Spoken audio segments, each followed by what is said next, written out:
And now, you're tuned in to All Factors Considered. Here are your hosts, Derick G and AJ. What's going on, folks? Welcome back to another episode of All Factors Considered. It's episode number 60. We reporting live Friday morning, man, ready to rock. And listen, we have a hell of a main event on our hands. We got two real deal contenders in the featherweight division. But listen, man, you know I need to break it down with my co-host AJ. AJ, what's going on, brother? Listen, we got the return of the Korean Zombie, man. We haven't seen this dude in quite some time since we saw that Brian Ortega Korean Zombie kind of beat down that we got there, man. But I definitely think we're gonna have a lot to talk about regarding this main event. But you know what we got to do first, my man? You see we got the poster in the corner. I'll make it a little bit bigger so we can see. Let's do a little poster review. I got my pen and my pad. I'm ready to rock. Give me your initial take just off the bat. What do you think? 1 to 10. I mean, off the bat, I'm a little underwhelmed by this one, Derick. They're kind of seems like to me they're using the same kind of color palette. The I and the G kind of, or the I and the E, excuse me, of Ige kind of disappear. And it really looks, to me, I was a little underwhelmed. If I'm going to rate this one on a scale of 1 to 10, I'm going to rank it like a 4, my man. How you feeling about it? It's funny because we feel like we're just looking at these a little bit different. I'm not going to lie. I like this one. I actually like this one the most out of the last couple of weeks, especially better than the UFC 263 poster. But the reason why is because I like how they're back to the face-to-face. It's not the one on top, one on bottom, anything crazy. But what's most important is it gives me desert summer vibes. And guess what time it is, AJ? It's summertime. Guess where they fighting? In the desert at the UFC Apex in Las Vegas, man. So I'm gonna have to go 8. I'm gonna write that one down. This is my highest score so far, has been 8. So listen, interesting how we disagree on that one. But hey, man, I got that one jotted down. Let me remove this thing out the way, and we can do what we do best. Actually, before we do what we do best, AJ, folks, drop a like, subscribe. This is episode number 60. Time flies when you're having fun, man. And we've been doing a lot of shenanigans, a lot of fun stuff over here on this program, man. So we appreciate you as always. Couldn't have made it to 60 without you. But with that being said, before we jump into the sleepers, AJ, I just wanted to point out, man, there's a bout on here. There's a couple of really good bouts that we're not going to mention for our sleepers, but people should know it's a prelim. Chaos Williams versus Matthew Semmelsberger, man. This one kind of slipped under the radar for me. I didn't know this one was going down, but that is a hell of a contest. Semmelsberger's coming off of a one-hitter quitter. Chaos Williams, you know what I'm saying? Like, come on, he is who he is. Listen, I think that was like a last-second addition to the card, so I definitely appreciate it. You got anything for us? No, man, not really. My bad if I didn't send that to you. That is my sleeper. That's your sleep? Okay. Well, that's I thought I sent it to you. My bad, but yeah, no, that one was such a sneak in that I had to acknowledge it, man. Because you're right, that one's a banger of a fight. I'm actually glad now. Because we actually gonna break you. I'm gonna have you break it down. Oh, listen. Why mince word? Let's jump straight into it, AJ, my man. Come on, let's get into some sleepers. It's time for some fight night. If you ain't paying attention, you're gonna sleep on me and I'm gonna wake you up. You already know what time it is, AJ, man. So I'm gonna have you do what you do best, my man. Break down your first sleeper for UFC Fight Night 190. Thank you, brother. And actually, this is my first sleeper. I'm going to switch it up. This was originally the second one because it's a little later in the card. But since we brought it up anyway, I got to go with Matt Semmelsberger versus Chaos William, all right? If you've been a fan of the UFC and you're watching it all, that's literally all I need to say is Semmelsberger versus Chaos, and your ears are going to instantly perk up.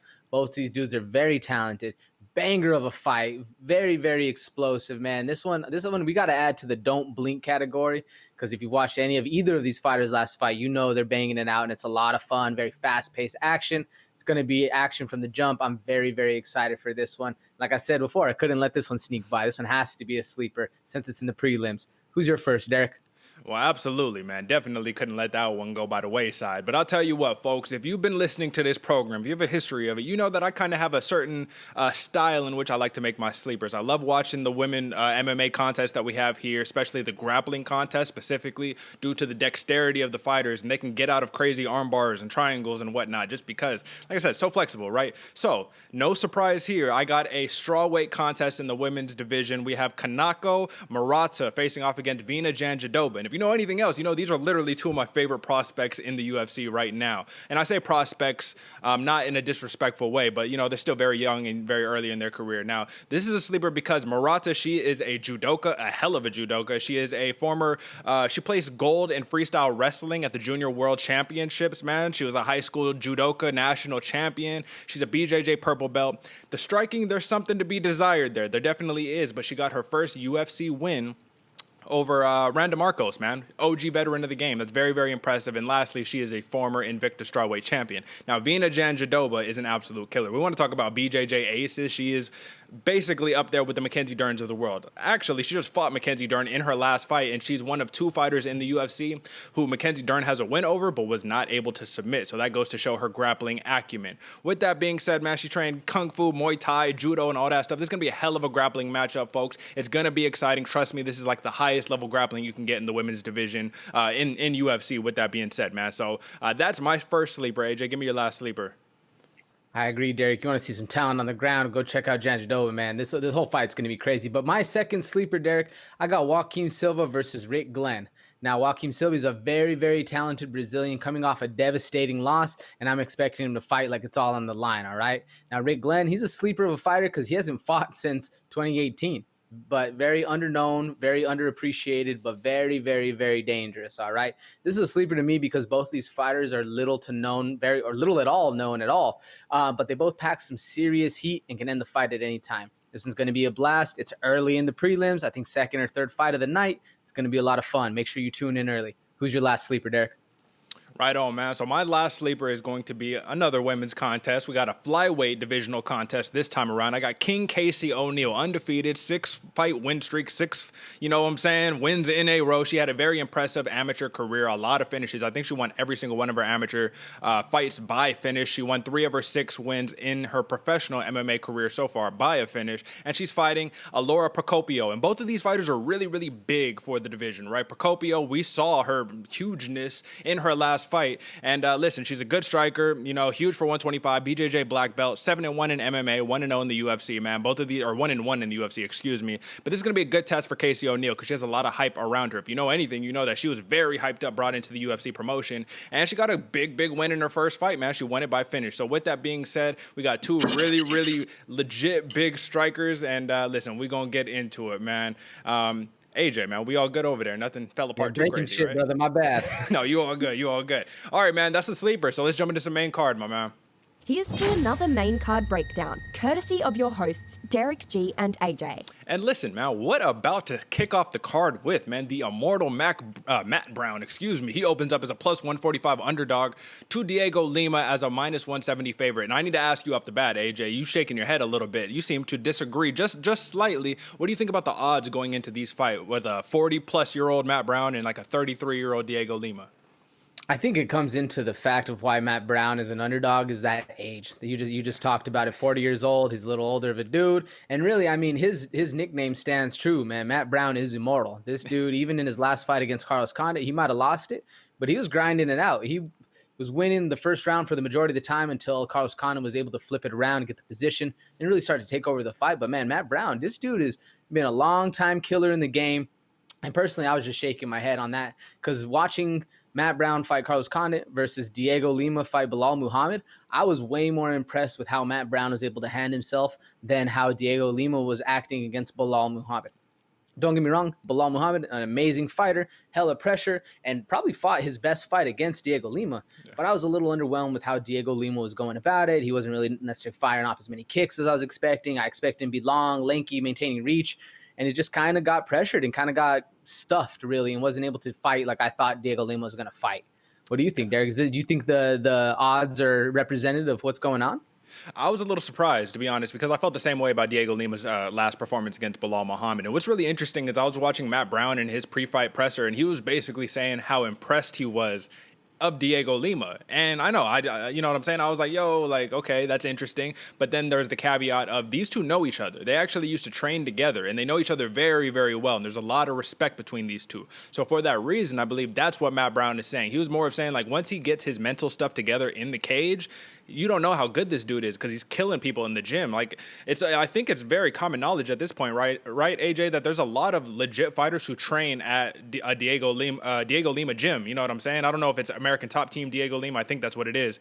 But there's a lot of people who train, you know, under Diego Lima at his gym and whatnot. So this dude, I mean, really the main issue that I see for him is volume, right? He's always kind of had an issue with volume. And I did a little bit of math, man. He averages 43 significant strikes in all of his 4 UFC wins. He averages 17 significant strikes in his 6 UFC losses. So that's one of those big things, is like, you got to let your hands go, man. Because versus Bilal Muhammad, which is the thing we keep referencing, right? It just seemed like he just would not let his hands go. He had a good jab. He has nice kicks, nice calf kicks. But you just got to let it go more. You know what I mean? You're going to get outpointed. But with that being said, man, let's actually talk about this a little bit. Matt Brown, right? We already know the elbows. You got to stay away from that. That's the money shot, right? He got big overhands. But there's something that I think people aren't going to expect about this matchup, because they're also noting, Matt Brown noted, there's no way that this fight won't be a bloodbath. I disagree. I think that Matt Brown's going to try to wrestle in this fight. I think that actually might be his best bet at winning this fight, is by trying to grapple and trying to wrestle. Let's just note this, AJ. Matt Brown, he has the most fights in the welterweight division history in UFC at 27. He has the second most wins at 170 pounds with 15. BJJ brown belt, judo brown belt. How does he face up against the BJJ brown belt, who is Diego Lima? And are you surprised to hear that Diego Lima is a brown belt, given how little he uses his jiu-jitsu in the cage? Not really surprised, because I do know they're working, especially with his brother Douglas Lima, excuse me. They're working that constantly. The ground game is definitely there. I'm a little more surprised that I think Matt Brown, what he's saying about that, it's going to be a bloodbath, is really just a little bit more press. Because I definitely think 100% that he's going to be shooting for the takedowns whenever they can, controlling that top mount, position over submission, beat up Diego Lima, especially because we haven't seen. And don't get me wrong, Diego Lima has really good takedown defense, but he was able to get taken down by Bilal Muhammad. Whereas if Matt Brown's going to be doing that constant full pressure, I think Matt Brown's the bigger of the fighter. I think he's going to be able to control the fight a lot more than against Carlos Condit. Now, what I think the biggest problem, again, with Diego Lima, and going back to what you were saying, Derick, is the consistency or the output that he's putting forward. If he's throwing those leg kicks all day, like the Limas that we're used to seeing the Limas do, I don't necessarily know if it's going to be the biggest problem for Matt Brown to be pressuring off the front foot, shooting for takedowns. I think his mobility will be a little hindered. And then that way we can actually see Diego Lima pick him apart from the outside. And maybe he might even get to utilize the ground game, but I mean, I'm not surprised, just because he's been a long-time fighter. I don't know exactly when Lima's been fighting since, but he's got to be working that ground game to stay at this elite level for that long. Were you surprised to hear that exact thing? I was just surprised, just because, like I said, I was like, that's not indicative of what I'm watching. You know what I mean? I hear what you're saying. And oftentimes a lot of fighters, we have to be honest about this, right? They don't speak objectively. They speak very biased, and they talk about, oh, I personally enjoy this, or there's this bond, or I don't want to disrespect the man. That was a big thing Matt Brown was saying. He was like, there's no disrespect whatsoever between this. I will say this, man, you mentioned it, Diego Lima. Oftentimes people put the pressure on him. That's one of his kind of flaws, is that they put the pressure on him and then they put him on his butt. Now, recently, he's really shored up some of that takedown defense. He has a career overall takedown defense of about 73%, which is what's going to make this interesting, because he's also taller than Matt Brown. And one thing that we know is that when you're trying to scoop that single leg on a taller opponent, they got that post right there, and they can always land back on it. With that being said, AJ, Lima doesn't necessarily fight well against pressure fighters. However, I mean, Matt Brown, even though he's a pressure fighter, this dude is old, man, and I don't want to hate. He's immortal. I love it, but what are the odds that Father Time catches up to not really both. I guess Matt Brown. Is this a loser leaves town matchup, man? I feel like both of these fighters are I was just very confused why this fight got matched up in the first place. You know what I'm saying? So is this a loser leaves town matchup to you?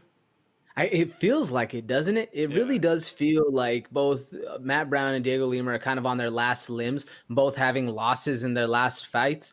It's really not looking like there's a lot of greener pasture going forward, at least. I definitely feel like it's a little more that way for Matt Brown, more so than Diego Lima. But, I mean, the Immortal's here to stay, so you're going to have to do a lot to actually get him out. But, yeah, man, it feels like this is one of those Dana White chopping block situations that we need to see a good performance, or else we're going to see some cuts coming soon. Yeah, I agree. And I'm just going to point this out really quickly. I was just reading this before we started recording and whatnot. But Emil Meek, are you familiar with Emil Meek? Sounds familiar. So he's like Viking, he's the dude who does all the Viking stuff, right? He's lost 3 fights in a row, right? That's not what these dudes are on. That's not what I'm saying. But he's no longer under UFC contract. And I was very surprised, because his 3 opponents were, I believe it was Jake Matthews,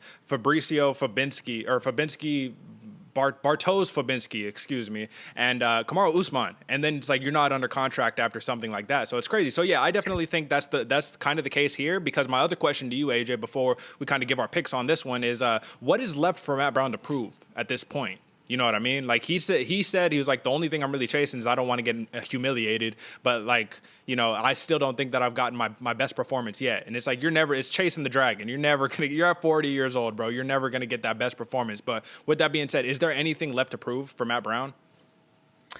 I was trying to ponder exactly that. I haven't thought about this question yet, and I think he answered it best. It's more so he's chasing ego. He's chasing that dragon, that high of fighting that we all love. And the one thing that comes to mind when talking about it is Paul Felder, where he's saying, "I'd rather quit early than late." And I think we're on that later side of Matt Brown's quitting season, where he's kind of starting to hit the heel and downfall a little bit. You hate to see it, but I would love to see him chase one more big, crazy bloodbath knockout. That would be amazing. I think that might be the only thing he's chasing. Besides, like I said, his ego.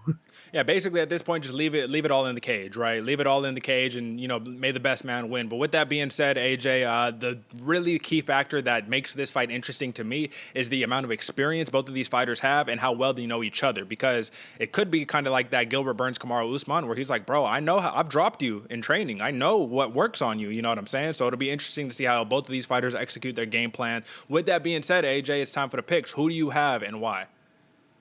Man, I'm going. This was one of the hard picks for me to actually solidify in my own brain, but I'm going Matt Brown by decision. I think it's going to be a grinder of a fest. I think it's going to be a lot more takedowns than they're leading on. Maybe not as much blood, but I definitely think it's going to be a grinder of a pace, really back and forth. Lima from the outside, Matt Brown coming up under the middle, getting on the cage, taking him down, sitting on his butt, and really grinding out the decision win, going to Matt Brown, the immortal. Hopefully it's one hell of a banger and he can end on a high note. Who you got and why? So I'm kind of thinking the same thing, man. I'm thinking Diego Lima is going to be on his bike, lots of movement around that cage. Matt Brown's going to be probably chasing him and not cutting off the ring like he should, probably chasing him around. We're probably going to see Bilal Muhammad versus Diego Lima number 2, except I do expect Matt Brown to get maybe one of those double legs or something. A couple of those takedowns have to work because I believe Diego Lima stuffed like 6 of 9 takedowns from Bilal Muhammad in that fight. So with that being said, I'm going Matt Brown. I'm going a decision victory. But I think it could be close, man. I definitely think it could be interesting. But with that being said, man, let's move on to this next one. We have a middleweight contest between Wellington Turman and Bruno Silva. Not the Bruno Silva everybody knows. Not even the Bruno Silva they have listed on ESPN. They have a different Bruno Silva on ESPN, a flyweight, actually. But this is a Bruno Silva making his UFC debut. With that being said, though, this is UFC debutant, right? He is a minus 145 favorite against Wellington Turman at plus 125 comeback. Apologies, folks. Here's the thing, AJ. I have to just say that Wellington Turman, no slouch. Absolutely not a slouch, man. And in his last fight, which was against Andrew Sanchez, a real beast of a fighter in Andrew Sanchez, he was winning until he wasn't. And that just seems to be the case in MMA. We already know how it goes. But with that being said, man, I don't know too much about Bruno Silva. I'll be honest with you. I checked out some YouTube clips, man, some M1 Global fights, man. And I'll tell you, if there's one thing that stands out to me, AJ, I want to know what stands out to you personally. But what stood out to me was the athleticism of Bruno Silva. This dude is just like an athlete. Like if he was a basketball player, dude might have like a 40-inch vertical. Like his flying knees are something else. And when he drops those big haymakers, it's not pretty. So with that being said, what stood out to you just in a little bit of film review that you did from Bruno Silva? Yeah, I had to struggle to find some clips from him as well. I was watching a lot of his last fight against Frolov. Sorry, excuse me, he's Russian. And what I noted down, man, he's a very athletic southpaw. I was right there with you. He loves that blitz in, chaos factor, let it swing for the fences, and when he does land those big shots, they feel it for sure. So that's really all I kind of got for him, is that he's very athletic, very long. I think they're both at 6 foot. ESPN didn't even have the reach for Bruno Silva. And they had, like you said, the different Bruno Silva that just got the spectacular KO, but it was very hard to find. 16 KOs. I like him because he's in that blitz style. We're not gonna really see a lot of film on this guy, so we're not gonna know exactly what's going down. But very athletic, very fast, very strong, and like I said, that blitz karate style, it makes it very hard to counteract and counter time those shots coming in. Yeah, no, I'm with you. One of the things that was interesting is that Wellington Turman, as of his last fight against Andrew Sanchez, it was noted that his primary training partner is Augusto Sakai, a heavyweight, which is very interesting, and it's a little confusing because on one hand it's like, yeah, get that work against the bigger boys, but you're a middleweight, man. That's like That's a vast, stark difference. But with that being said, man, I do think Wellington Turman is an absolute powerhouse, man. This dude has a little bit of a square stance, you know what I mean? In an MMA, that is okay. You can't get away with that. But I do think that it does help protect against, you know, the wrestlers like the Andrew Sanchez's of the world who are trying to shoot in for these takedowns. Because if Wellington Turman, here's the thing, he has underrated wrestling, but his top control is much better than when he's on his back. And that's for a lot of these wrestlers. You put a wrestler on their back, and generally speaking, they don't know what to do. I think that's from the wise words of Daniel Cormier. You're saying that's the game plan against a wrestler. Put them on their back. But the thing that I love about Wellington Turman, but also causes him a lot of issues, AJ, is that he invites a brawl. He invites the war. Against Andrew Sanchez multiple times, he was like, yeah, come on. Like, he'll get tagged and be like, yeah, it's okay. And then he got put out with he got hit with a crucial little combo against Andrew Sanchez and really put him out. So I think that he felt like he had to eat his words on that one. You know what I mean? It wasn't the best look, but I like the game fighters, AJ. I like the dudes who are ready to bring the war, because sometimes, man, you might lose, but sometimes that might be the difference in the fight right there. I will say his 1-2 and his 2-3 are probably his best combinations, man, and he'll throw them in sequence too. Like, he'll hit you with the 1-2 and then he'll hit you with that right cross, left hook, and it's going to be a long night, man. But like we both kind of already noted, man, we just haven't really seen enough from Bruno Silva. So this is going to be kind of a toss-up, simply because you got a under-the-radar dude who, on a show like this where that's our job, is to study the under-the-radar dudes. He's still under the radar, so it's going to be a little bit tough. And the last thing I got to say on Wellington Turman is the gas tank might be an issue, man. He might gas out by the end of that first round. You never know. With that being said, AJ, who do you have and why on this Wellington Turman versus Bruno Silva matchup?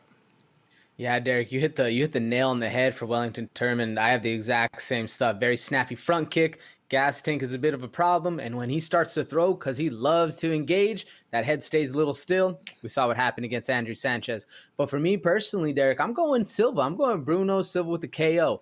I think it's going to be a very fast-paced fight, back and forth, very, very exciting. But at that same point, when the fight starts to get exciting, Turman likes to leave his hand up, or his hands down low, his head up high, leads to bad shots, especially when the dude is blitzing in on you, and he's a very powerful southpaw. Those are shots you don't see coming. You get tagged, go to sleep. I got Bruno Silva, KO, round 2. Who you got and why? Well, as much as I appreciate and I love the athletes in MMA, right? It's like if you get into a street fight against a dude who plays football, like he already has an advantage just because athlete, man. He could just move in crazy ways. It might not be fundamental, but listen, man, you're not going to expect it. And that's kind of the thing. Unorthodox fighting is very, very important in terms of your strategy sometimes. He has a speed advantage, very good kicks, man, so fast. But even with all of that stuff being said, man, this is going to be his first time under the brightest of lights in mixed martial arts. And Wellington Turman, I think that he's going to be like, listen, man, I'm winning 90% of my fucking fights. I need to just stay a little more composed, maybe not let that beast out, kind of like Korean Zombie is dealing with the same thing. He's like, I need to maybe not go zombie mode and be a little more technical. However, I do think that he needs to watch out for one very important thing. Do not let Bruno Silva get a Thai plum on you, bro. Do not do it. Do not let him clamp his hands behind your head, because a knee is going to follow and you're going to get put to sleep. However, with all that aside, Wellington Turman, unanimous decision to win, man. Let's get that, you know what I'm saying? Big win against the dude who hasn't seen it, hasn't done it, has not been in UFC. M1 Global is something. But listen, man, you see what their situation is. It's like a little cage net on the bottom and boxing ropes on the top. Welcome to the octagon, my guy. You know what I'm saying? But let's move on to the next one, AJ. This is a big matchup, man, and I'm gonna let the cat out the bag early, AJ. This got fight of the night written all over it, dude. This is a featherweight contest. Julian Juicy J Erosa versus Seungwoo Sting Choi, man. I just have to say, AJ, man, I'm very, very impressed with this matchmaking right here. Choi is no joke, and we learned that the hard way in his last fight, man. This dude has legit kickboxing, and you know what his kickboxing was a little reminiscent of to me, AJ? Like, in terms of the speed, don't get me wrong, not the same power, not the same pop, not all that, but of an Edson Barbosa with that 1-2 calf kick, just like, you know, that Jose Aldo, excuse me. Listen, man, Erosa, he's an underdog. I think he was an underdog against Nate Landwehr before he kneed him in the face into oblivion and put him out, man. And Choi, he's no joke. He's a good kickboxer, AJ. But what stood out to you off the bat when you saw this matchup? Man, when I saw this matchup, it was a late edition, if I'm not mistaken.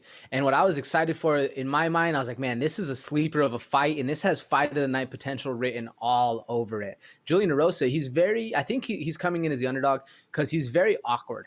Yeah. He throws like spinning attacks basically out of nowhere with zero setup. He likes to get wild, but he can tag you, and when he does, he hurts you. Very dangerous all around with 11 KOs, 11 submissions. This dude knows how to fight, and what I like about Julian Erosa most is that he describes himself as a sniper. You love hearing that. You love seeing people that can actually see a shot coming in and capitalize on it. Now, Seungwoo Choi, I can see that Edson Barbosa call out. He kind of does the same stuff, cuts the cage off nicely, stays going forward, full pressure. Those kicks are absolutely insane. And honestly, I'm expecting Choi to maintain control of the cage, stay offensive. He showed really good takedown defense against our boy Yusuf Zalal, the Moroccan Devil. And man, it was I'm very excited for the Seungwoo Choi fight, because we're gonna see how he's able to do against someone who's a little different. Now, Julian Erosa is, like I said, very kind of weird, tricky, hard to figure out. But Choi, at the same time, he's very fundamental. So seeing those two kind of aspects battle together, I'm very excited for this. Choi does these long kicks, very bouncy, full pressure forward, very a classic Chinese style of fighting, which, you know, that we've seen in the past can lead to some devastating KOs when you stay only going one direction. But I think Choi has it where he's able to bounce in and out, get those angles, hit those angles that he would like to see from the side, bouncing around, and really make it a little different, something that Erosa really hasn't seen yet soon. Now, that's all to be seen or heard, but I'm very excited for this one because I think the difference of styles, both kind of wild and crazy in Erosa and then very solid and technical in Choi, it's going to make for a banger of a fight. What stood out to you? Well, I mean, damn, you took the words right out of my mouth, my man. That was a very succinct and poignant, you know what I'm saying, assessment of what this matchup is going to be. That's really what stood out to me, man, is everything that you said, but on top of it, Julian Erosa is arguably one of the biggest featherweights in the division next to Sean Woodson, who he actually fought and defeated just 2 fights ago, right? And that's what's interesting to me is the height disadvantage in this one for Choi. He's 5'7", Erosa is 6'1". So that's what, 3, 4, 5, 6, that's like a 6-inch, disadvantage or whatever the case may be. It's just going to be interesting because when you punch, right, AJ, when you're taught to punch, you're generally taught to punch straight in front of you as opposed to up here. You know what I'm saying? So I think I always look at that and I always say, okay, in terms of the striking, which we know that is Choi's bread and butter, is the kickboxing. How is that going to change things? We know he could whip that leg up really, really quickly, but you got to be careful against a Juicy J Erosa who, like we said, man, lots of movement, lots of not only lateral movement, but great head movement. His head is constantly kind of just moving around, kind of on that Matt Schnell, you know what I'm saying? And he goes to the well with the calf kicks, man. And there's a quote from Teddy Atlas that I really, really enjoy, and it's just water in the basement, man. I think that's going to be one of his best attributes is he just builds up those calf kicks while he's hitting other things. So it's just similar to Leon Edwards, what he did to Nate Diaz, man. If he didn't go to the well with those calf kicks, who's to say Diaz wouldn't have had a stronger offensive performance? But it's part of the game, and you got to be ready for it. I will say, I do think Erosa is deserving of that zombie nickname. I think he has a very zombie-like style because he'll eat shots to give you a couple of shots, man. And that's what's going to be important in this matchup.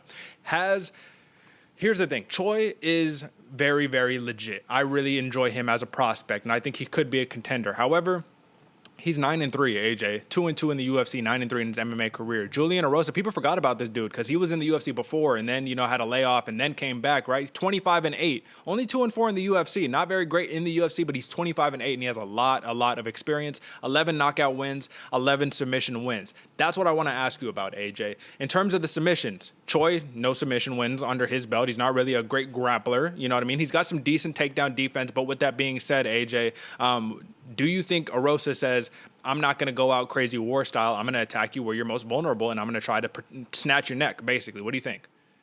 Yeah, that's what I have it. I have Erosa going in, using his bread and butter, getting on the inside, and putting Choi in some deep water, literally not letting him feel a good fight. Because if Choi's controlling the whole time, it's going to be a long night for Erosa.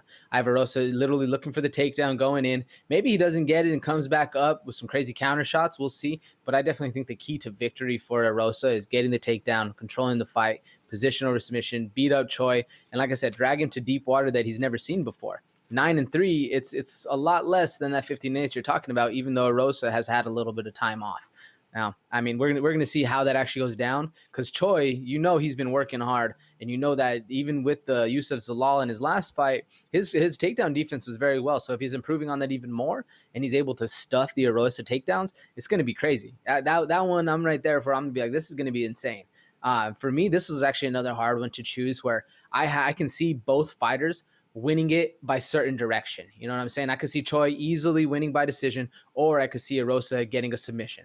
I think both of these fighters have their ways to win. It's just who's ever able to stop them going forward is going to be the one we're going with. Let me ask you a question really quickly, AJ, because I don't know. I honestly don't know if he's been training here prior, but Choi is training at Extreme Couture. And we know what Extreme Couture is known for. It's all about the wrestling over there. You know what I'm saying? So who's to say?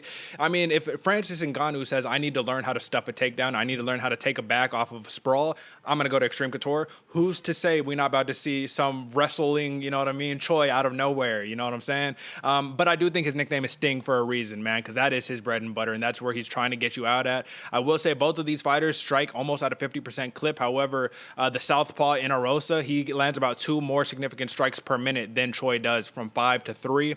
The last thing that I have to say here, AJ, 66% takedown defense for Choi. He's probably going to need it. But at the end of the day, man, who do you have and why? Man, this one, like I said, this one's hard for me, but I'm going to Rosa submission early. Round 1, I think when they're dry, I think he's going to work for the takedown. Fight a smart fight. You don't always need to fight the crazy zombie style fight. Sometimes it's good to just cash that paycheck and on to the next, especially with a striker as dangerous as Choi. Who you got and why? Well, listen, man, when Erosa, when he fought AJ Bryant, right, he submitted him in the first round, nice, easy. But what I like about him is that in his next fight against Sean Woodson, right, what did he do? He didn't even try to pretend like I'm going to sit here and try to grapple or submit, right? Striking contest for 2 rounds. Round 3, you got him tired, you got him beat up. That's when you go in, and that's when you snatch the neck, when they're least expecting it. So with that being said, the erraticness of Julian Erosa, I think it's just going to be a little bit too much. Even though Choi was able to handle the Moroccan Devil, Yusuf Zalal, which is very telling, because Zalal, to me, has some of the best movement in the UFC right now, even though he's so young as a prospect. But I think that Erosa is erratic, and it's a little bit different because Zalal is technical in his movement. Erosa's not. And, you know, who's to say he doesn't pull out a flying knee against like he did against Nate Landwehr? They came out of nowhere, you know what I mean? Who's to say? Crazy blitzes favor Erosa, and I'm going to go Erosa, and I'm going to go a decision win, man. I think Choi is going to be very game. This dude has a very good chin. But this next matchup, man, this bantamweight matchup is one that I think we can both be really excited for. I'm going to tell you, this was the first thing. Before I did a little more deep diving, I was like, this has Fight of the Night written all over it as well, man. Cheeto Vera, number 15, ranked in the bantamweight division, is a minus 240 favorite against the plus 200 Davey Grant. Dangerous Davey Grant, AJ. I need to ask you, was Davey Grant's knockout win over Jonathan Martinez not enough to get him to be the favorite over a Marlon Vera, who lost a very convincing decision in his last fight? Do the odds make sense to you in this one, or is this live dog? No, this one does not make sense to me at all, especially seeing the recency bias that the UFC has. Going from Marlon Vera over Sean O'Malley, where he almost seemed untouchable. Don't get me wrong, Sean O'Malley got hurt. That's my dog, so I can't talk too much shit. But Marlon Vera looked basically normal, or at least like starstruck against Jose Aldo. He wasn't firing off. He only fired 1 leg kick that got checked, and the second that it got checked, he said, nah, I'm good, and didn't want to kick anymore like that. He started throwing these like front side kicks instead of nice low roundhouses to the calf. But Davey Grant, that setup of that overhand left lead, not only that, but even his fight before catching Martin Day with a left hook, both of those were absolutely beautiful KOs, and I just don't see how Davey Grant isn't, or at least a closer dog in this one. Because, yeah, he might be the underdog because he's just less known, less prevalent in the UFC media at least. But the fact that he's, like you said, a minus 200 or a plus 200 dog is kind of crazy to me. And I think it comes down to the fact that he's a little awkward and like not necessarily flashy stardom power kind of fighter. He's a little different, you know what I'm saying? Which different in this kind of game is good. I like seeing different, comes in from weird angles, favors that counter left hook, and he's, like I said, a different fighter. You just don't see the stuff you don't see the shots he's throwing coming at you until they hit you, and that's where Jonathan Martinez got in trouble. He got caught hard with an overhand left and literally got stunted down. And I believe there might have been 1 or 2 super necessary shots after, but it was basically over once he got tagged up. Well, what's your big takeaway from this one, Derick? I'm absolutely with you, man. I love the unorthodox nature, once again, of Davey Grant. But to me, this is one of those notions or one of those predicaments, right, where unorthodox is your biggest strength. Like, this is literally why you're being successful, is because you're being so wacky and hitting people, kind of like a Dominic Cruz, how he has just that weird style of footwork and throwing crazy looping shots over the top. This is one of the very rare moments, AJ, because, you know, I think that most people should know that my I guess martial art, you want to call it, that I grew up in first, the thing that I was taught first before anything else was boxing, right? And in boxing, straight shots rule the world. That's what it's about, is getting A to B in the quickest amount of time. That jab, that right cross, there you go. Davey Grant is one of the only dudes who I could say that big winging hook style of his is actually the most necessary for him to be effective, because once he starts going technical boxer, he can get technically outboxed. But when you're doing that craziness, man, it's very, very effective. And I will say, you said something that you hit it on the head right there. I felt the same way. Chito Vera, it did feel to me, I was like, dude, like, why aren't you letting your hands go, man? Is it because truly you're saying like, oh my God, I have Jose Aldo in front of me, like, this is crazy, you know what I'm saying? And it could have been that starstruck nature, man. And I hope that, because he's very, listen, Chito Vera is one of my favorite fighters in the UFC, and this is one of those opportunities where I have to say I can either be biased, and I could say like, oh, he's going to win because, oh, he likes David Goggins and he's all about hard work. Or I could say, let's just be real about this, man. He was very gun shy in his last fight. He preferred to stay at kicking range as opposed to boxing range. And Davey Grant is one of those dudes where he will get up in boxing range and move out to kicking range, hit you with a kick, get back into boxing range. And he moves in a very, very effective pattern that's not staying in one place. Very smart, effective pressure. I do think that one thing about Chito Vera that's going to be interesting in this is how much of grappling is he going to try to attempt in this fight. You know what I mean? He's very good in terms of controlling his opponents up against the cage and then trying to go to the breadbasket, hit him with knees to the body, hooks to the body, stuff like that. He is very, very effective that way. But if it doesn't go that way and David Grant is being crazy and weird and whatnot, man, I just don't think Chito Vera, that's going to favor his style. I think Chito Vera is very much a technical fighter who will let the fight lull if you don't bring it to him. But David Grant will bring it to you every single time, my man. So listen, man, one thing about David Grant is he's a switch fighter, right? Both of these fighters are actually switch fighters, but Marlon Vera in his last fight preferred to stay in southpaw for the majority of the fight. But David Grant, one thing that I did notice, is a little habit that I noticed. When he's in orthodox, he'll mix up his punches and his kicks. When he's in southpaw, he's throwing spinning shit. You know the spinning shit is coming. You feel me? Like, and I love that. But it's also one of those things where maybe Marlon Vera could sit there and say, okay, all right, I'm going to be ready for that. I'm going to be ready. It's those winging shots that, you know, do more damage than the straight shots, man. But what is something that I'm missing here, AJ? Is there anything about this matchup that I'm just not quite seeing that could play a large factor in the result of this matchup? I think in my mind, I think we hit it on the nail on the head already. I really like Davey Grant for his awkward counter shots, those real weird things he has. And like you said, he'll throw spinning shit out of nowhere, which is well, at least like you said, from his was it his orthodox? Southpaw. Excuse me. Southpaw stance. But I think in my mind, when I was trying to break down the X's and O's for this one, where that X factor comes into play is Marlon Vera needs to fight like he has zero respect for Davey Grant. When he comes out there with a chip on his shoulder, that Ecuadorian's tough, man. And he comes out there ready to scrap. There's very few in the division that can actually keep up with his leg kicks. But like we saw in his last fight, he just kind of had a little bit too much respect. And I think if he comes out like that again, it's going to be a long night for him. I'm really expecting Marlon Vera to come out there and fight like this is for real. You know, he needs to get one back. He did so well against Sean O'Malley, and then lackluster performance against Jose Aldo. You know, it has to be riding on him, especially training down there. I'm pretty sure he's out of King's MMA. We just saw a video of Sean Strickland, and Marlon Vera was in the ring over there as well. So you know he's training. You know he's getting it in with some big dudes. It's going to be exciting to me. I think the X's and O's lean up very, very well, like we've already listed them, you know, going forward. But I think the one X factor that comes into play is that respect factor. If Marlon Vera goes in there like it's a street fight, like he's on the streets of Ecuador, it's going to be a good time, man. It's going to be a lot of fun. I will say, I think that when they were training, that was at RVCA. I'm pretty positive. But with that being said, there is one factor that I did forget to mention. Davey Grant, man, he averages about 2 takedowns a fight. And if you remember the third round of that Aldo fight, Aldo had Chito Vera's back for like the entire third round. So that's another one of those situations where I know Chito Vera could grapple. Like, we know that he can, but let's see what Davey Grant, maybe that's another exploit of his. It'll be interesting. I'm hoping that we're just going to see a kickboxing matchup primarily, because the other thing is Marlon Vera stands very heavy on that lead leg, and Davey Grant goes to the well with the calf kicks. Lastly, though, folks, I'm just going to kind of point this one out, man. Hey, plus 200 sounds like a live dog to me, dude. Like, Davey Grant I feel like he's a little disrespected in this one. And listen, we're just going to find out, man. I'm gonna feel a type of way regardless regardless of who wins, because like I said, I'm a really big fan of Chito Vera, but Davey Grant has won me over as of recently, especially when you can knock out the Dragon, Jonathan Martinez. But who is your pick and why, AJ? Man, this one I'm going Grant. Davey Grant, KO round 2.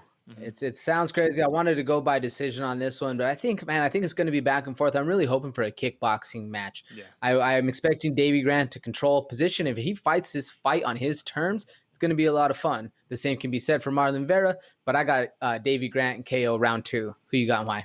Listen, man, I'm kind of predicting a boring main card, I guess, because I'm going decision again, but I am going for dangerous Davey Grant. And the reason why is because if Chito Vera, even if he lands a couple really good hard shots, right? The thing about Davey Grant that's so impressive to me is that he'll just rack up points on you. He'll just hit you too many times. Volume, man. That's it. Punches and bunches. And sometimes, man, you know, if you're chasing the knockout or you're chasing whatever you just can't lull and you can't stare in the mirror against this dude because he'll be too busy the entire time, just racking it up. So decision win, Davey Grant. That's what I'm going for, man. Feel for my guy Chito Vera, but let's move on to the next matchup, which, AJ, this is a co-main event.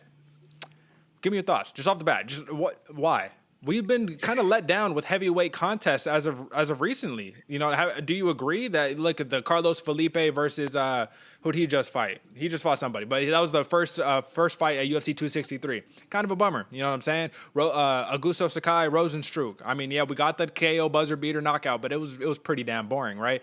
Why are we doing another heavyweight co-main event, but these aren't even like two big strikers? These are literally two grapplers. Like, just give me some reasoning. If you were the UFC and you're a matchmaker, what the hell are we doing here? I think this one comes down to, because my question is why? Why are we seeing these two dudes fight? Like is it like what's on the line? I don't really know. Like but what I think comes down to it and why UFCs are so, like I said, this is the co-main event. This is a pretty heavy weighted fight, nonetheless, that these guys are heavyweights, but I think that's what it plays into, is that they're heavyweights. Sure. You know what I'm saying? And for the longest majority of the time, the heavyweights are the bangers. The heavyweights pay the bills. They're there. They're going to show up. They're going to throw down. It's going to be a hell of a fight. But I just don't see it in this one, man. You got Alexei Oleinik, where his greatest attribute is also his greatest weakness. The fact that he's so good on the ground, he'll sit there and try to grab your legs the whole time while taking shots to the head, just left and right. And then Spivak, don't get me wrong, Spivak is a hell of a fighter, very well talented. The polar bear is no joke, man. The polar bear can do some serious damage, but at the same time, I don't know if I want to see him fight Alexei Oleinik. It's just not that interesting to me. What do you think? Why?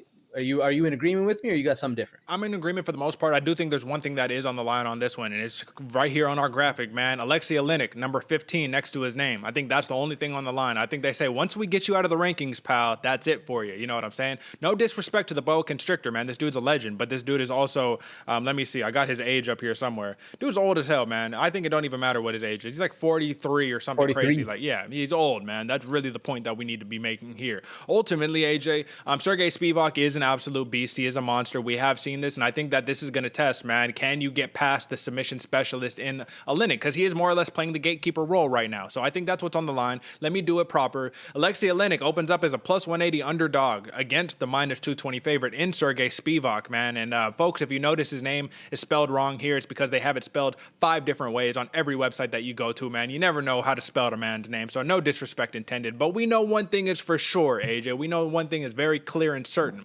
If your name is Alexei Oleinik, you have a very clear game plan. You're going to pressure forward with big strikes, and then you're going to get into the clinch, and you're going to try to either grab an arm, grab a leg, grab whatever, get it to the ground, and snap somebody's limbs off. That's literally your game plan. And does it work a lot? Yeah. I mean, the man has 46 career submission victories, man, but not a lot of those have come in the UFC, and that's the unfortunate part about it. Now, his last fight against Chris Daukaus was very telling because it was one of those. I guess I'll just ask you off the bat, AJ, if Alexei Oleinik loses this fight in dramatic fashion, if he gets stopped against by Spivak the same way he did against Daukaus, is he getting the Damian Maia treatment? Because Dana White's like, yeah, dude, you went in, you completed 1 of 21 takedowns against Bilal Muhammad. I think it's time to hang it up. Do you think that Alexei Oleinik gets the same treatment? I think so.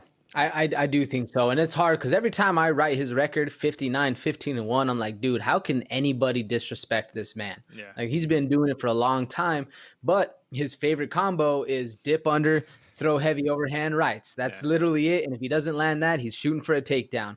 It's so one-dimensional that you almost have to. You almost have to get that treatment of like, yo, dog, you're 40, 43 years old. You know, it's heavyweights. They're packing power. Yeah. for the safety of the fighter, you got to kind of dip unless he just comes out with some crazy, something we've never seen. There's nothing to say that he can't be training and changing it up. But if history has proven anything, he's a little one-dimensional for the UFC, at least in the higher rankings nowadays with how well-versed everyone else is. Absolutely, man. I will say this. He's always dangerous. Round 1 through 3, round 1 through 5, whatever you want to call it. He is always dangerous because he will be there. And if you leave your arm vulnerable, he will snap it off, man. I'm telling you. Like, literally, that's the first thing he goes for is like a Kimura lock. Like, as soon as he grabs you in the clinch, he grabs a hold of your arm. And he's like, all right, buddy, you better hope you know how to get out of this one. I will say this one, man. Oleinik, he often lays on his back with his legs propped up on the cage. Like, flat back on his back, legs propped up on the cage, just chilling. I just want to know, what do you make of that, man? Do you think there is any inherent benefit to doing that? I think the only benefit's looking for a leg lock, looking for a leg submission, something you can roll up under. No, hear me out. I'm talking about in between rounds. So in between rounds, like he lays on his back and he puts his legs propped up on the cage. He just chills for the round. Like, I want to know, do you think there's any benefit in that? Yeah, that one's all about getting the lactic acid out and the blood pooling out of your legs. Because we know the whole time this dude's working hard, trying to get takedowns. He's using all those leg muscles. Yeah. And I think if you've ever worked, a good 12, 13-hour shift, you go home, put your legs up. It feels hella good. It feels really good. I can only imagine how good it feels when dudes are in there kicking your legs and you're throwing stuff and shooting for takedowns. I think it has to be that. Maybe a little comfort, maybe a little blood circulation, get some blood pumping back up to the brain. Yeah. No, I was just kind of curious about that. I see him do it all the time, and I'm just like, damn, well, you're like the only dude who does it. So clearly, it's not like everyone is like, oh yeah, I need to do that. But with that being said, man, let me give a couple stats and let's round this thing out, man. The boa constrictor, did that crazy record, man. 59 big wins, crazy to do it in MMA. But the polar bear, he's 12-2, man, 3-2 in his UFC career. So all of his losses have been in the big leagues. Fourth best control time percentage at 265 pounds in Sergey Spivak. 36% of his time in his fight is spent in top control. And the thing that's interesting about Oleinik, which is why you can never count him out, right, is this dude has the most submission wins in the heavyweight division with 6, the second shortest average fight time in the heavyweight division with 5 minutes and 52 seconds. He is 43 years old, 6'2", 6'3". Everything else is about the same here, AJ. I'm going to make one thing that I really need. This needs to get mentioned, right? Alexei Oleinik, his takedown defense is atrocious. Why? Because he doesn't care if he's on the ground. That's fine. Put me on my back, cool. That's where I'm going to break your arm at, right? 33% for Oleinik. About 75% for Sergey Spivak, and he's going to need it, and I'll tell you why, man. One thing I noticed is that Spivak, he isn't the most well-rounded fighter, right? The ground and pound is clearly where he's best at. He needs to do some work in the striking, but the place where I see him to be most vulnerable, which is why Oleinik does have a real chance of winning this fight, you put Sergey Spivak on his back, man, and he does not like to be there. He does not like to be there. He'll tear you up when he's on top of you, but what did we talk about earlier, AJ? Put the wrestler on their back and see what they can do, and I'll tell you, Spivak, he kind of looks like a deer in the headlights when he's flat on his back and he doesn't know how to get up. He'll just kind of wait the round out. He has big wins in his last two, Jared Van and Carlos Felipe, but he lost to Marcin Tybura. Tybura put a wrestling clinic on Spivak. That was very telling right there. And then Tai Tuivasa, he got a big win, and Walt Harris got knocked out by him, man. Alexei Oleinik, Chris Daukaus, Derek Lewis got knocked out by both of those dudes. Does have a big win against Fabricio Verdum, man. That's pretty big, but he's also an old man too. Maurice Green, that's his last win. Not his last win, but listen, man, who you got and why, man? I don't got much to say on this. Yeah, I don't have much to say on this. I definitely, I'm going Spivak KO round 1. It's not really his wheelhouse for the big KO on the feet, but if there's any way to victory against Oleinik, it is avoid the ground at all costs, land some big uppercuts while he's trying to duck under, and when he goes to shell, throw some knees maybe, but just don't get caught going and getting clinched up and going to the ground. I agree, Spivak, you put him on his back, he's like a deer in the headlights, but also you put him against the cage. He also doesn't know what to do. He's so worried about the takedown that he doesn't really get loose and flowy. But either way, I got Spivak KO round 1. Who you got? I'm with you. I'm going the same way. Give me Spivak knockout round 1. Just because Alexei Oleinik, man, he got the shortest fight time for a reason. It's because it's either it's going to work or it's not. And that's like literally how it's going to go just about every single time. So that's what we got on that one, man. Looks like Sergey Spivak is in store for it. Should be a good test, though. It should be a good test. Now, AJ, this next thing is going to be interesting. I'm just going to pop this up really quickly, right? Main event, featherweight, the Korean zombie, number 4 ranked Chan Sung Jung facing off against Dan Ige, ranked at number 8 in the featherweight division. This is a pick'em, -110 a pop, man. But before we really break it down, I got a couple of thoughts that I want us to respond to, and this is going to really help us break this thing down. Now, this is the first one. This was taken off of Reddit from user Never Slept 2 Mins. I'm just going to read this out real quick. It says, lots of people have been saying Dan Ige will win. I'm just not sure what Brian Ortega 2.0 did is something that Dan Ige can replicate. Not sure if losing to the next title challenger that nobody had realized had drastically improved is going to mean that Korean Zombie loses to Dan Ige, who I see as a decent step down from Ortega. With that being said, just respond to that really quickly, AJ. What do you think about that, man? Brian Ortega 2.0 was something else, and Brian Ortega, he's fighting for a title for a reason. Dan Ige had a lot of success recently, right? He's he lost against Calvin Kattar, but he came back with that big knockout of Gavin Tucker. That was crazy because the governor is no joke. He also has wins against Edson Barbosa, even though it was a split decision, Mirsad Bektik, and Kevin Aguilar, which is there's no slouches in that list of his last 5. What do you think? Give me your response to this. A step down from Brian Ortega. That's a hard one to swallow. I don't know if I'd go there because Dan Ige, man, he's just hell of a fighter. I definitely think his last KO against Gavin Tucker, although extremely deserved, don't get me wrong, I think it was one of those ones where he caught him. You know, he caught Gavin Tucker stepping in. He threw the right cross. It was perfect timing. And you know, Dan Ige has to actually throw that punch to get the timing down. So all credit goes to Dan Ige for the KO. But we didn't really get to see a full display of his talent. So going back to the Calvin Kattar fight, he definitely got outboxed by Kattar. We saw the unanimous decision go opposite of Dan Ige. So I can see where the recency bias of saying Brian Ortega is a step up above Dan Ige. But as far as that whole situation, I don't think they're at least anywhere near the same kind of fighter. Yeah. I think Dan Ige, they're both the same size. They're both 5'7", both Chan Sung Jung and Dan Ige. But to me, Dan Ige feels like the shorter, stockier, harder hitting fighter, whereas Chan Sung Jung seems like that laboring zombie that we like to see. We saw in the Yair Rodriguez fight, he can win the whole fight and then get KO'd at the very last second. But that came down to more, I think, crowd pleaser. You know, he was down to swing it out. He was down to lose his fight on the Shield that night. Whereas I don't know if necessarily he'll take that approach with Dan Ige, because Dan Ige is going for that 50K bonus, or at least in his last option, 75K Dan Ige. I agree halfway with the comment with the Reddit post. I definitely think they're maybe not different level of fighters, but different style of fighters. So that makes all the difference. But to say Dan Ige is a step down, I think that's a bit harsh. I hear you.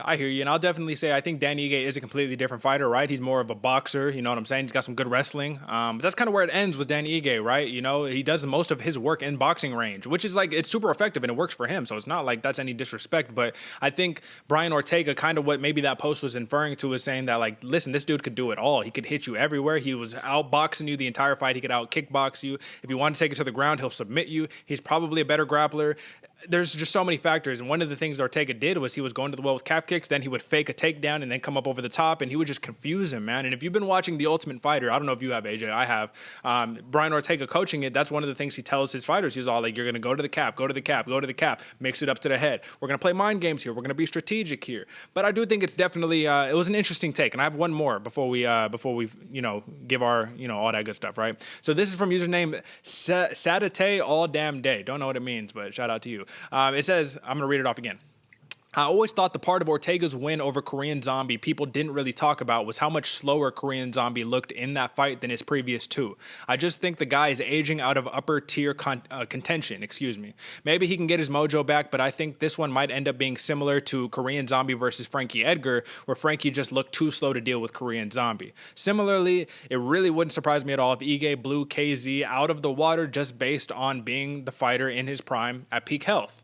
And I thought that was really interesting too, because with that being said right there, I'm going to have you respond to it right now. There is something to be said, is the Korean Zombie, he earned that nickname, rightfully so. And he has taken a lot of damage over his career. He's not the youngest dude. He's sitting there at 34 years old. Dan Ige is 29. He took very little damage in his last fight, and he's arguably entering the prime of his career. Give me your take and your response to that, AJ. I don't know if Chan Sung Jung has ever been known for his speed. necessarily. Yeah, he does have very fast strikes, but his overall speed and pace and output has always been more so that of a zombie, you know, kind of laboring forward, cut off the cage, down to sit on his strikes and throw heavy bombs, and down for a war, which is why we love him as a fighter.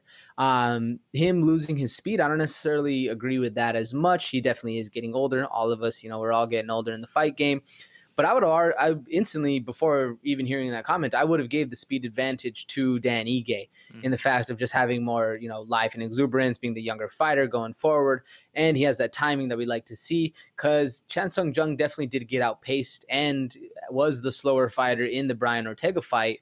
And I don't know. It's hard to say that he's not losing his speed, because he obviously, getting older, he is. But he's never really, that wasn't his thing we're watching him fight for. We're not watching him like we're watching Max Holloway with the speed, or somebody else that's incredibly fast, even a Stephen Thompson, where we're just seeing lightning blitz in and out, in and out. This dude's standing there. He's down for the war. He's going to plant his feet, let the war come, fight it on. But yeah, I mean, I agree with this one more than I do the last, Derick. What are your outtake on it? Well, the one thing that I did think about that is you're right. We never really watched Korean Zombie because he's the fastest dude in the ballpark, or whatever the case may be, in the cage, you know, but we really like him because he's a finisher, right? And he's not just a regular finisher. This is an individual who currently, he has the second most finishes in the featherweight division at 6. He's tied for the most fight of the night bonuses at 8. That's why you're the Korean Zombie, because you're exciting, you put on a show. And what's interesting, AJ, that he talked about in his pre-fight presser is he said that if I lose this, I know I'm most likely going to be out of the featherweight title contention. But he didn't say like if I lose. He's like, in the weird situation, if I lose, like, you know, he's like, I'm not expecting to fucking lose. What are you guys talking about, right? But he's like, if I do lose, I'll probably be out of title contention, but hey, at least I'll be an exciting fighter, right? So if there's one thing for sure, is fireworks. He either wants to be known for the fireworks or being a legit martial artist, a legit champion. Now, with that being said, listen, man, this is a dude who's going to be there every single minute of the round. Like, even against Brian Ortega, he had to stay sharp all 5 rounds, right? And that's what Dan Ige is going to need to do. Now, can Dan Ige... Here's the thing, AJ. This is my question to you. Korean Zombie is not just a striker. Dan Ige, more or less, he has good wrestling, but if we're talking about grappling, I think Korean Zombie has a clear advantage, right? He's like one of the few fighters next to like Bryce Mitchell, who's, I think he did it before him too. He pulled off a twister in the UFC. Like, nobody does that, right? But it's only a couple fighters who have that twister submission victory, right? And Korean Zombie is one of them.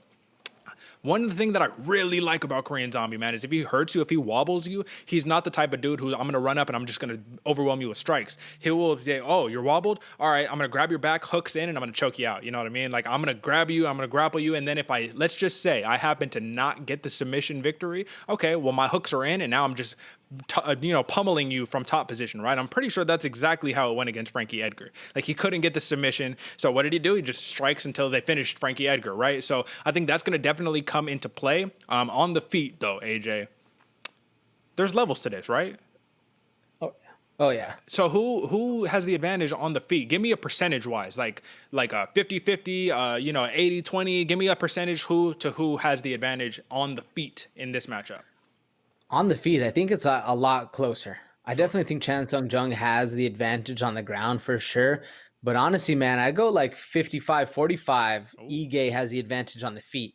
It's very close. I think he has the speed and the power advantage, but the fact that Chan Sung Jung, like you said, will be there constantly, no matter what, and stay sharp, that's a hell of a tick to go against, man. Some dude who you can hit with all your power and he just kind of laughs it off and keeps walking forward, that's a hell of a demoralizer.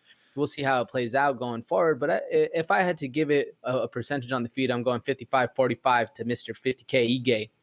I'm with you, man. And I think it's definitely going to be close, man. But, man, that's tough. Give me a... Yeah, I'll just go 60-40 on that one. I think 60-40 for the Korean Zombie. And the reason why I say that is because Dan Ige, man, he's wild sometimes. He'll throw these big looping punches, but he'll throw these straight blitz strikes out of nowhere, dude. And I think that'll be what's most effective. I do have to point this out, AJ. This is something that I noticed, and I had to write it down.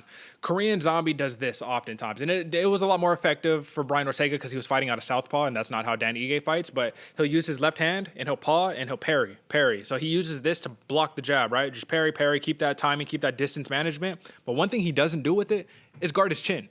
So that right hook sneaks right past that. And you know what Dan Ige has? A very sneaky right hook, man. That might give him problems. When I was going through the scenarios in my head, I said that's one way Dan Ige wins this fight, is he sneaks that right hook right on the temple, put him to bed, man. He has that power. We clearly see he has the power to put people away, man. When we're looking at methodology, 16-6 is the Korean Zombie, 6-3 in the UFC, 6 KOs, 8 submissions, 2 decisions. For Danny Ige, 15-3, 7-2 in the UFC, very impressive. 4 knockouts, 5 submissions, 6 decisions. Both of these dudes are so well-rounded, dude. This is going to be such a fun fight. But let's talk implications, man. Pressure is on Korean Zombie. There's really no pressure on Danny Ige. I don't think so, at least. Even though he seems very, very calm, cool, collected in this fight, or in his pre-fight presser, and he seems like he's just ready to go to war.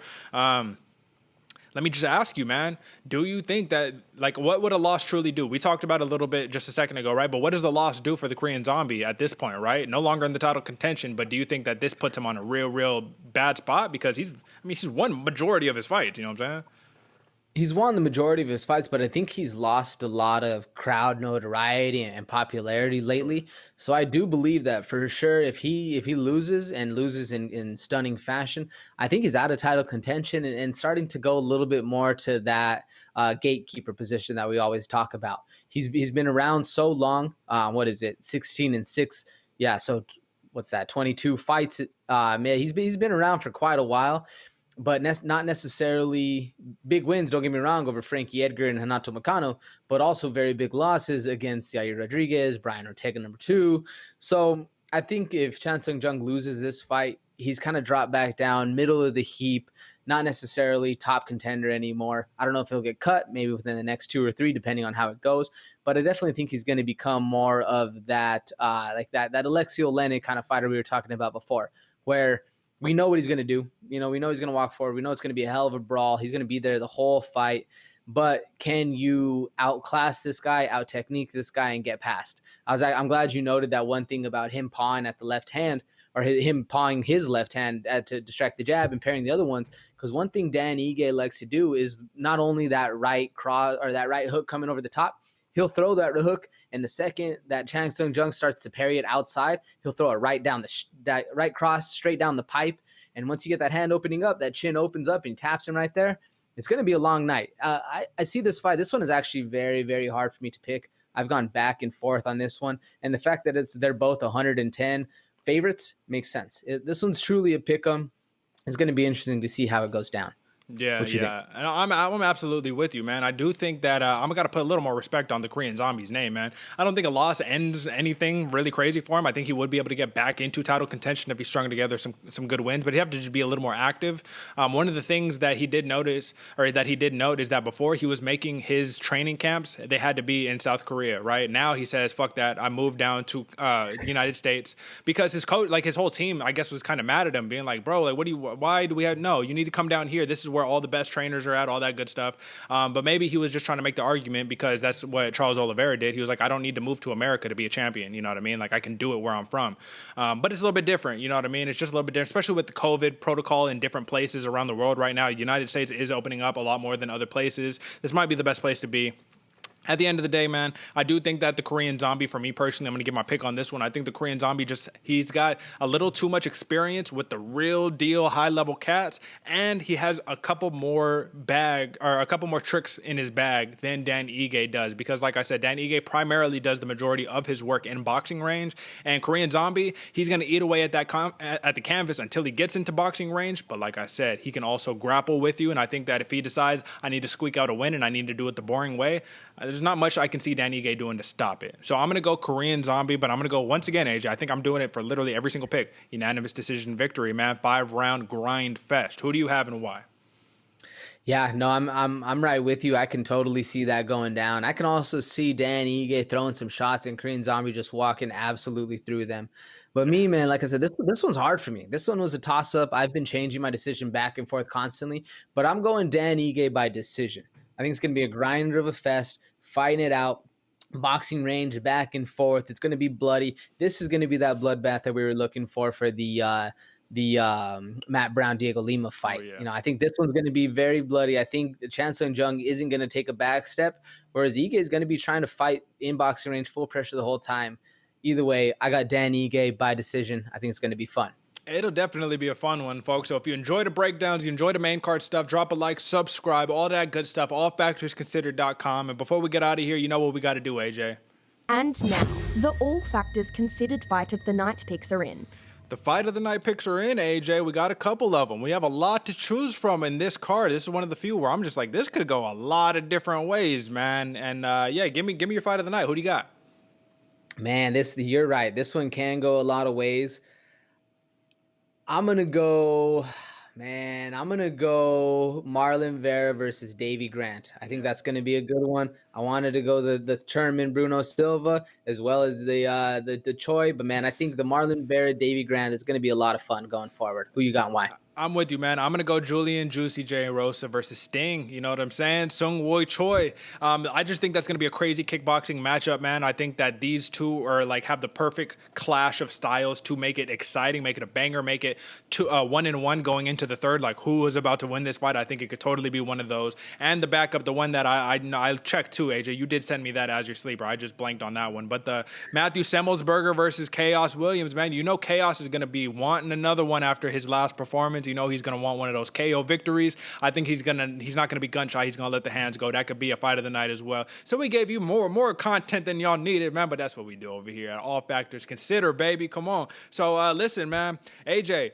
that's just about everything right there, man. We got a lot of big fights coming up, all that good stuff. Last time that I checked, our record, both of us, we about 50% and over here, man. So come rock with us. Go, holla at us when you get all of them picks right and whatnot. And if you want to send us thank you, please, by all means. This is how you do it. You drop a like, you subscribe, and you go comment at the bottom. And listen, we'll see you on Monday, folks, for the breakdown show. Until next time, folks. Peace.